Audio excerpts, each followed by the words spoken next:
There's now 2 weeks left until exam season 2026. In this video, I'm going to be giving you guys the best advice I have to help you get the best grades possible within this time. If you're new here, then my name's Henry and I got all 9s in my GCSEs. So let's get straight into this then. And the first thing that I want to do is illustrate the effort that you need to be putting in these final 2 weeks.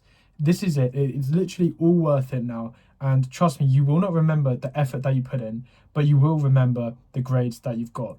So I always say this, but when I think about the effort I put in during year 11, it was a lot, but I don't remember that effort now. But I've still got the impact of that effort, which is my GCSEs, which are forever. Okay, so just keep pushing yourself, because trust me, it's completely worth it. Everything you do now is worth it, whether you haven't started revising yet or whether you've been revising for ages. Just keep it up. So one thing that I was doing, and one thing that I did do, was my science teacher ran like lunchtime GCSE science sessions for my whole class. And even though I was getting 9s, I was, predicted 9s in science by that point, I still kept turning up to those sessions. And honestly, not that many people did from my class. I was kind of surprised. It was basically just me and 2 other people, usually me and 3 other people. I have a class of 30. So that just shows you that's the kind of mentality that you really want, is just keep like turning up for things, keep revising, keep pushing yourself. Even if you're at 9s, no matter what grade you're at, do not give up and don't get complacent as well. Again, keep screen time low, try and delete social media apps. All of that will help you as well. Revision, TikTok isn't revision, right? Even if you're watching revision videos, it's not revision. Even watching my videos, that's not technically revision, okay? Although you can keep watching my videos. Right, so the next thing then I don't want to talk about is these final 2 weeks it's past paper time now. So in a lot of my videos, in my countdowns, I would emphasize content. I definitely use past papers probably less than most people did, most like revision YouTubers and stuff. But now is the time to do past papers. You will make a lot of progress if you do 1 or 2 papers a day. Now, one thing I recommend that you could do is actually split up past papers. So I was working with a student who was aiming for kind of 4 and above. And so what we've done is we've halved his maths papers, and he often only does the first half of a maths paper because that's where the bulk of his grade is going to come from. He's not likely to get a lot of the marks near the end. So what I'm saying is tactically, you can reduce the time you spend on papers and still get a lot of benefit from it. Science, you can cut that in half, and you can do half a science paper every single day. So don't be intimidated by doing loads of long papers. If you don't want to do that, you can still cut papers down and then fit in a lot of different subjects like in a day. So you could do half a maths paper, you could do half a science paper. And by the way, you can find half maths papers online. I think there's this woman called Hannah Kettle who does it. I'll link that in the description, but they're really good as well. So just do loads and loads of papers across all subjects, including essay subjects like English language. I know that can feel like slight effort to just do them, but once you get in the zone, it's not that bad. Crucially, do these in exam conditions again, right? So at this point, we're probably thinking at least 1 past paper a day, probably 2 to be honest, or at least 1.5, okay? So now's the time to be doing that. Print them off, or you can even do them online. I would really recommend printing them off though, in fairness. If you don't have a printer, then maybe your school will, maybe your library will, or something like that. But definitely try and print them off and just simulate those exam conditions. I talk about that so much. And the reason I say that is because your exams, I always say they're not scary.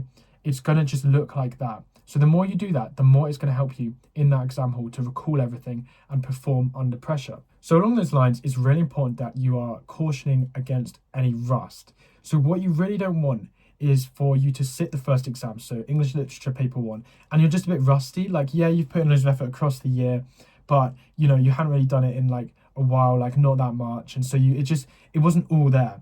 What we need to do is make sure that you go into that exam for each subject, you're completely ready for that exam. You've built it up effectively for that exam. So whenever I had an exam like a week away, I would start building myself up. So I was completely ready by the time the exam actually happened. So try and think about cautioning against any like rust, I'd call it. So where you're not really used to things. For a lot of students, they do have to just repeat maths a lot. So they just need to be constantly doing maths. It's not really something that comes natural to them. So the only way they can make sure they remember stuff is just by keep doing it. So have a think about which subjects you don't want to get rust for, and think about as well which of your subjects are coming up first, and start thinking about how to weight your revision slightly towards those subjects so that you peak at the right moment. And that does bring me on to my next point, which is talking specifically about the week 1 exams. So make sure that you're going through those exams, or at least you know what those exams are, and then you're slightly weighting them. Now, if you guys If you haven't already, then you can get my free GCSE planner in the description. This details exactly what I was doing at every point, including in these final 2 weeks, including like during exam season. So make sure to get that because it's definitely really useful and it's completely free. You just need to put the link in the description. So the next thing then is using AI. Now, I often talk about AI. The fact is, like, it's kind of here at the moment, and lots of students will be using it ineffectively. Lots of students will be using it effectively. So where I would be using AI is to generate quick quizzes and stuff like that. Your vision shouldn't be AI, but you can make quite a lot of quick gains if you use it effectively. So first of all, I would have maybe 5 to 10 minutes a day where you are just talking to AI about your exams. That can be really useful. It can give a lot of really good advice and also help you in terms of that. Then I would also spend another kind of 10 to 30 minutes asking AI to give you some quizzes. So I would ask AI something like, these are my exams in week 1. Create a quick multiple choice or create a quick quiz of 30 questions across these subjects. And then you just type in the answers and it will give it to you and mark them. Stuff like that is really useful. That's where AI is useful. I didn't have it when I was doing my exams. And so just make sure you're trying to use it effectively, but equally do not over rely on AI. Nothing is going to beat you doing questions, you doing past papers, you learning content. So bear that in mind as well. You do not have to use AI to get the highest grades if you don't want to, but you can be using it to create stuff like AI quizzes, which I do think could be a useful application of it. So you've got to make sure you're spotting and finding any gaps in your knowledge or gaps in your vision or gaps in your subjects. What is it that could slip up for you? Where are you weakest? If you're aiming for all 9s, you've really got to be good at finding gaps. What you'd hate is for a history question to come up and it's on a topic you don't really know. Or an English literature paper 1. Maybe it's on a minor character that you didn't expect. Keep thinking about where your gaps are. For physics, is it electricity your weakest topic? Have a think about all of that because that can be really useful. So finally then, for these final 2 weeks, you do need what I call an athlete mentality. So what I mean by that is athletes, they take it really seriously, right? And they understand that all parts of their life are kind of geared towards that. That's ideally what you want to be doing. So rest, right? Keep stuff like rest in there, eat well, and all of that stuff. Go outside. Just make sure your body is in the right state for exam season as well.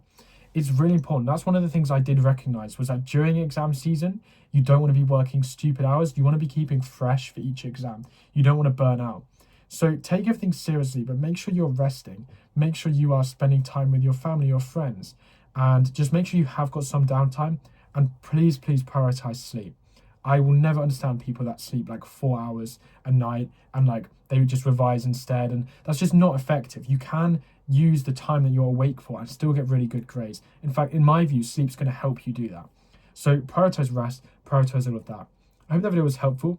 In short, in these final 2 weeks, we now want to be gearing directly towards exams. And that means doing past papers, reflecting on which exams are coming up first, making sure you're not rusty, and making sure you continue to put in very high levels of effort. Hope you found the video helpful. Leave a like, please subscribe as well, and make sure to get my free planner in the description.